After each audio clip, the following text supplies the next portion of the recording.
And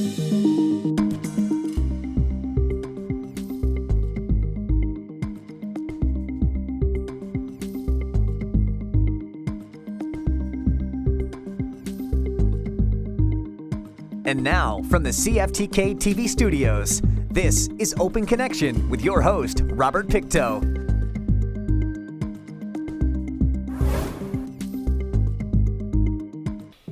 Welcome to Open Connection. I'm your host, Robert Pictou.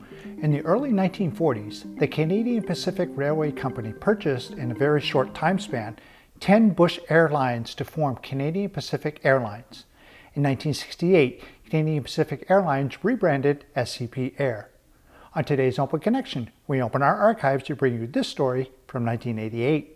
Since the amalgamation, various levels of government, chambers of commerce, and the airline itself have been receiving letters from irate customers who feel they are being taken advantage of by a company with a monopoly on commercial air service in the north.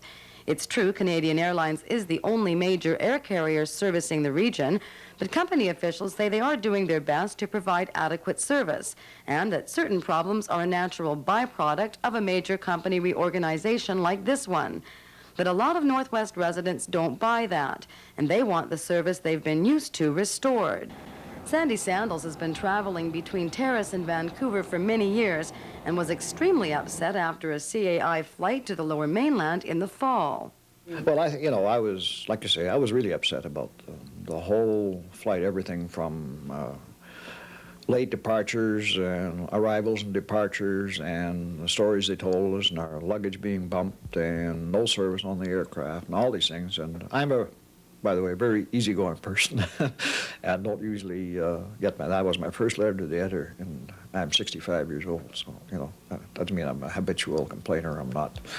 And the more I thought about this, the madder I got, and finally I said, well, I'm going to write a letter to CP Air. And I did. I found out who I should write to, and I wrote to them.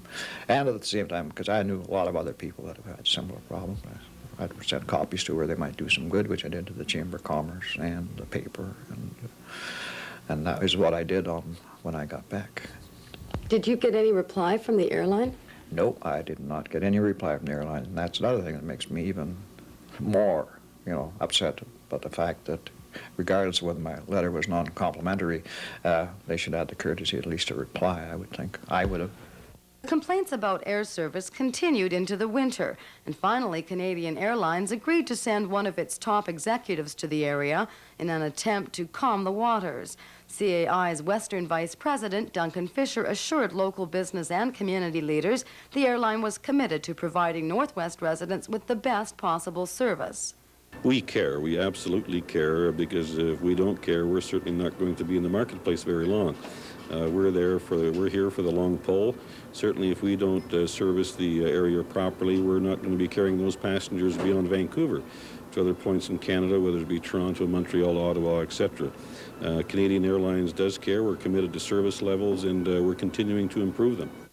Joe Zucchiatti represented the Terrace Chamber of Commerce at that meeting, and at the time he felt optimistic that things would improve.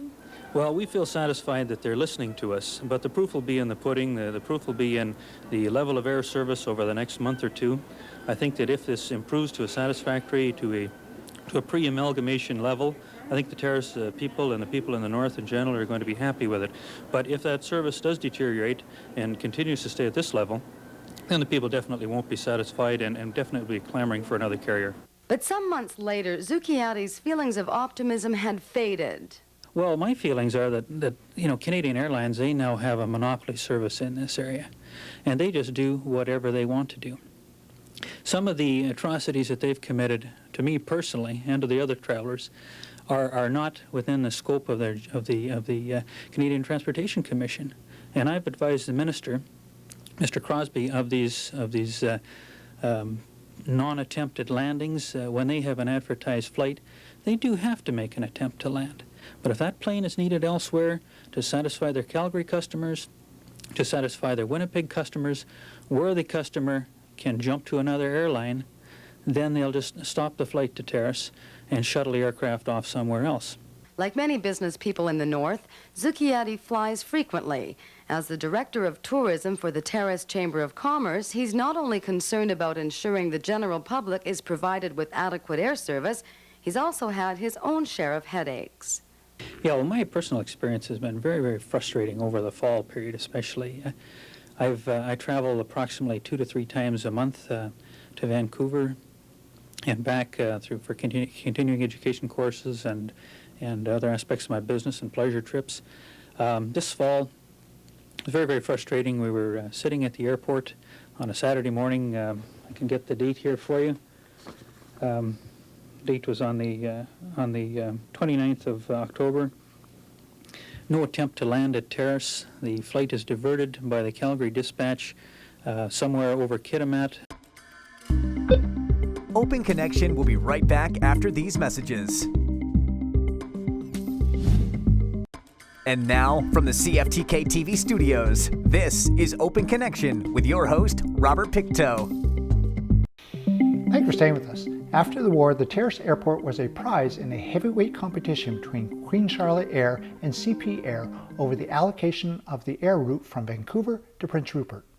Let us return to the archives to see how CP Air fares. In response to his complaints about those delayed or diverted flights, Canadian Airlines cited poor weather conditions as the reason. The airline says that flight was unable to land due to weather problems. As far as Zucchiatti is concerned, CAI isn't meeting its commitments to serving the north. When the ceiling levels are acceptable in Terrace and no attempt is made to land, then they're not following their commitment under the Canadian Transportation Act. You know, they're just not doing it. They're going elsewhere. In Canadian Airlines, they can provide good service. All you have to do is take a continuing flight to anywhere in Canada or internationally where there's some competition, and you'll be traded first class. They can do it, but where they have a monopoly situation, they just don't provide the service, and that's for Terrace, Smithers, Rupert, Sandsmith. The frequent flight delays have had repercussions on the business community. Now, those flying on a regular basis for business say they are forced to leave a day earlier to ensure important meetings aren't missed, costing them extra time and money. Terrace businessman Brian Edwards makes between 2 and 3 return trips to Vancouver each month, and he says the service is pretty abysmal.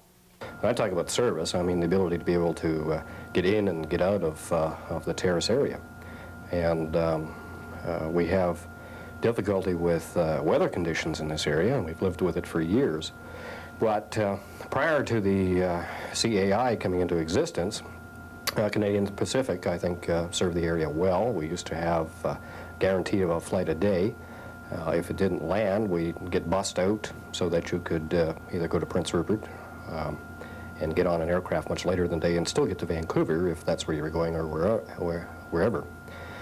Today, there is no guarantee. People have been forced to sit around stuck in Terrace for 2 or 3 days in a row until the weather clears, and if you're in the business community, that's almost impossible to put up with. The airport services manager for CAI in Terrace says it's not really possible to guarantee 1 flight a day, since the present scheduling system doesn't allow for a plane to wait in one airport while passengers from another are bussed in. When the aircraft was able to hold, what it meant was that number one, every time that we had a weather problem in Terrace, Prince Rupert got interrupted. We wanted to try and get away with that, or get away from that, without losing the ability to protect the Terrace passengers. So we changed those pairings so that more often that we could do that. Also, quite often, and in most cases, our flights do not terminate when they get into Vancouver. That is not the end of the day for them. They carry on to other flights. If that's the case, then if we hold that airplane, we're taking a 2 or 3 hour delay perhaps on 2 or 3 other stations. So there is So you less ability to... There is less ability to do it, certainly. There's not less desire, but there is less ability, and those are some of the factors that you have to take into consideration when you're discussing, when trying to make a decision. Because if you've got 3 more flight segments to go and each one of them is full, where do you draw the line as to who gets the service that they paid for as well? And in terms of delayed flights, Morris says one of the airline's prime concerns is improving its on-time performance. What has happened in in on-time performance is that we have changed so much of the internal structure that and we've put such a load on the major airports such as Vancouver, Calgary, Toronto, Montreal, that there is difficulty in getting aircraft out of those stations on the scheduled departure time. That has been addressed and is being addressed in an ongoing fashion, and certainly there has been an improvement, as I say, in the last 2 months. Delayed or diverted flights aren't the only problems bothering Northwest travelers. There are also reports of lost cargo and baggage that has been left behind. Well, first of all, the plane was about an hour late getting into Terrace, which is no big deal. I didn't mind that. And we were delayed, I don't know, for quite some time before we took off and headed for Smithers. And that was uneventful, but while we were sitting in Smithers, they notified us that our luggage would have to be bumped due to a weight problem, that they felt that the weather conditions in Vancouver were such that they may have to have extra fuel to go to another airport, which to me was a lot of bunk. What I saw was a lot of freight, and at that time mushrooms parked alongside the aircraft, and as far as I'm concerned, our luggage was bumped for guaranteed freight. I understand that if you guarantee an item, pay extra dollars, of course, for guaranteed freight, it will fly. So now, as far as I'm concerned, I don't think there's anything should bump a person's luggage, and that is exactly what they did. Open Connection will be right back after these messages. And now, from the CFTK-TV studios, this is Open Connection with your host, Robert Pictou. Welcome back to Open Connection. Originally designed to fly short-haul flights from small airfields, the Boeing 737-200 even had a special Gravit kit option. The engines utilized a small nozzle with air bleed to blow air in front of the inlet. The air reduced the likelihood of ingestion of rocks and dirt. Let us turn to the archives as Terry Morris responds to a claim of bumped luggage. It has happened. It has not happened with mushrooms out of here. We have not, at least to my knowledge, and I'm fairly certain that I'm correct, we have never bumped baggage out of this station to accommodate mushrooms. There have been some other cargo. No, anything else to my knowledge. And then there's the instances where cargo is either lost or doesn't get out when it should. I know that all of our businesses have rely on one way or another on air service, not only to move ourselves, but cargo, important deliveries, etc. We've had experience where we've paid a premium to have a package delivered and had to go down and find it in the CAI warehouse ourselves to have it delivered on time. I know that perishable goods have, the amount of perishable goods left in Vancouver has increased by conversations I've had with people in business in the area.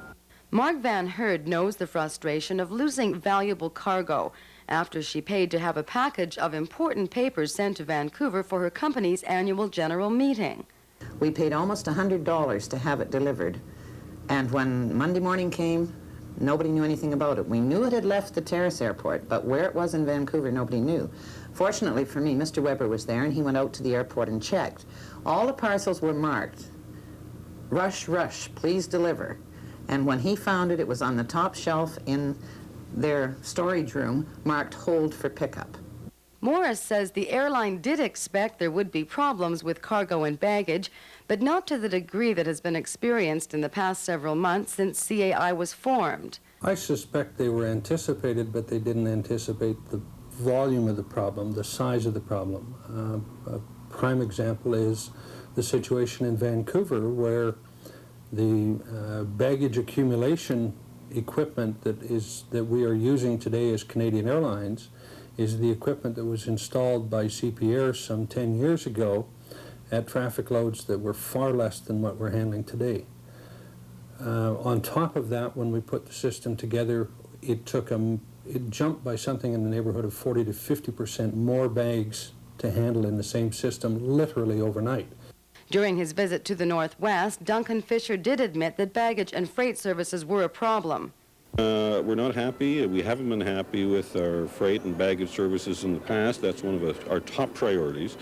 in terms of improvement for 1988, both on the baggage side and on the freight side. Again, there was a large learning curve there, but I think we're making headway in that as well. And since that time, Morris says headway in freight services has been made.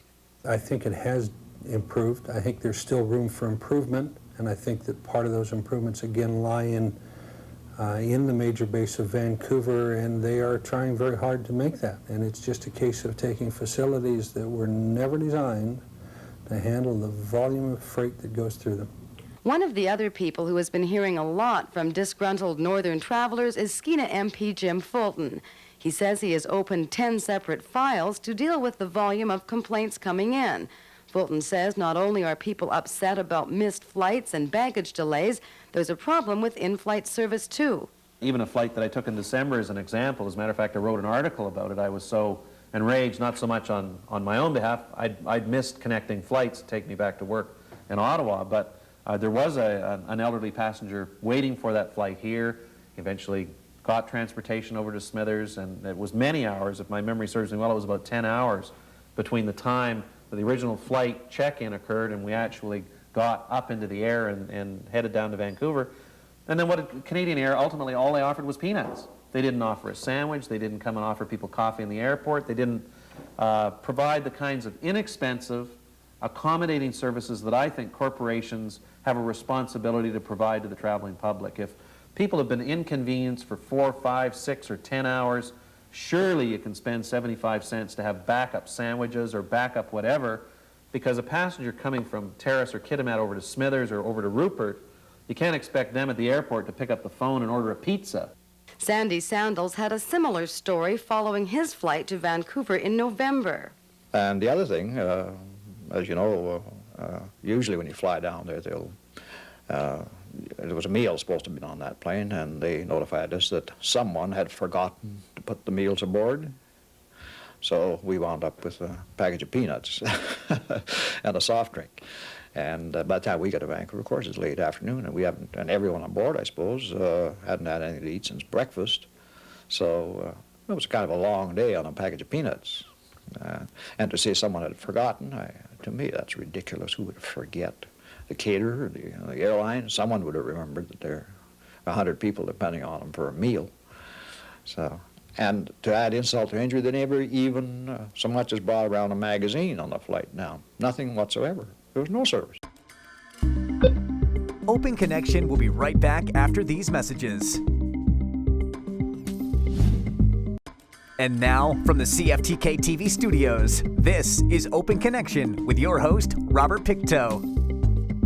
The Ministry of Transportation and Infrastructure plans and improves transportation networks, builds new infrastructure, provides transportation services, and implements transportation policies to allow for safe and efficient movement of people and goods in the country.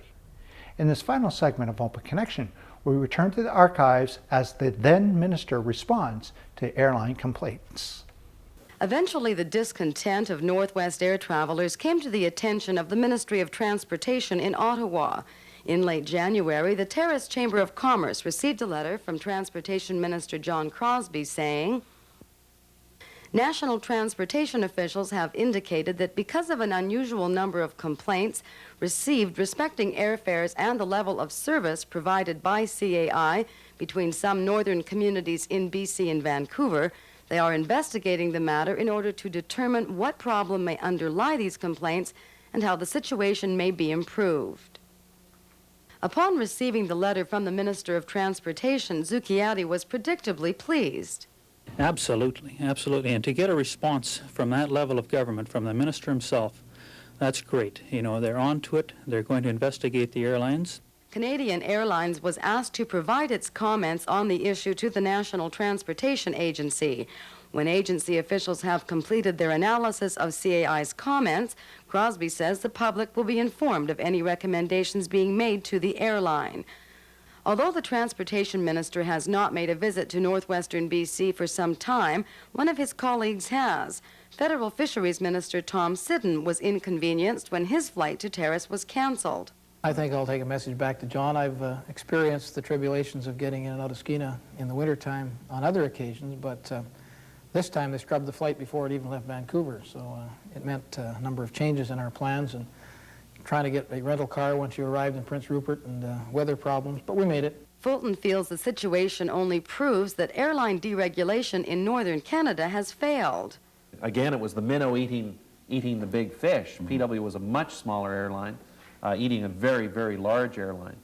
So I'm hopeful that some changes are going to come both from Canadian Air in terms of their response and their responsibility to us here in the Northwest, but second also for Mr. Crosby. He has a real responsibility here to re-regulate what's going on. Deregulation has failed us in northern Canada. This isn't just a northwestern BC problem. I hear from MPs from a lot of northern Canada saying they're finding the same thing, that the accessibility and the kind of service they're getting is going down. But Morris says deregulation hasn't really been given a chance yet to succeed or fail. I think that it hasn't yet in reality happened. I think that the restrictions have come off in the last year. There has been nobody to come out and challenge the incumbent, as it were. That's coming. There is no doubt in my mind that there will be competitive air service into this airport at some future time. And it's the competition that Northwest residents are eagerly awaiting. In mid-February, Skylink Airlines began serving Terrace and Smithers with its 19-seat turboprop aircraft. The smaller Skylink planes can make it in and out of the airport more often in adverse weather conditions, but they can't handle the volume of passengers easily accommodated by the larger air carrier.